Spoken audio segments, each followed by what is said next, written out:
जो कुछ चल रहा है ये काफ़ी चिंतित है कि एक देश जो हमारे नज़दीकी रिश्ता से चल रहे थे, जो मैं कहूँ एक स्ट्रेटेजिक पार्टनरशिप के बुनियाद पे हम काम कर रहे थे और हमारे दूसरे पॉलिसीज़ पे भी असर पड़ता था इससे, अगर उस देश उनके एटीट्यूड को बदल लिए तो भारत को बहुत सारी चीज़ें सोचना पड़ेगा।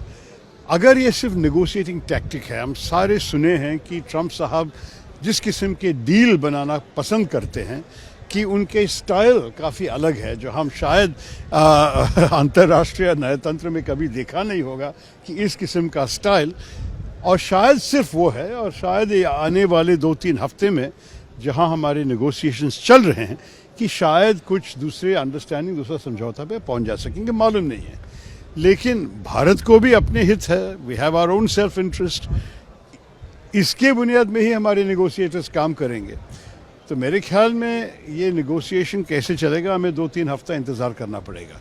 इसके साथ हमें नए मार्केट्स भी ढूंढना पड़ेगा। ये नहीं कि सिर्फ अमेरिका पे हम बिक रहे हैं, वो बहुत बड़ा मार्केट है, $90 बिलियन का मार्केट है, लेकिन दूसरे देशों भी है। अभी यूके के साथ हमने फ्री ट्रेड एग्रीमेंट करवा दिया, वहाँ हमारे सारे चीज़ें 99% भारतीय गुड्स पे टैरिफ है ही नहीं यूके में आज से। तो मैं आपसे कहूँगा कि ये काफ़ी महत्वपूर्ण अवसर है। फिर यूरोपियन यूनियन के साथ चर्चा चल रही है, दूसरे देशों के साथ भी बातचीत हो रही है।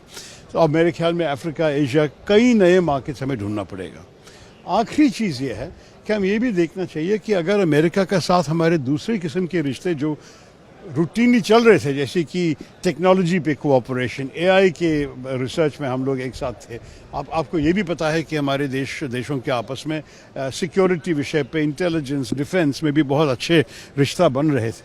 अगर ये भी अफेक्टेड हो गया है तब तो बहुत सीरियस चेंज की बात है, बहुत सीरियस बदलाव की बात है। लेकिन अगर ये सिर्फ ये है कि देखिए वो सब ऐसे ही चल रहे हैं जैसे पहले चल रहा था, और सिर्फ ट्रंप साहब और टैरिफ्स के ऊपर बस एक ही विषय पर चर्चा करने की ज़रूरत है, वो तो अलग बात है। तो ये सब सरकार जानते हैं, उनसे पूछिए, मुझसे मत।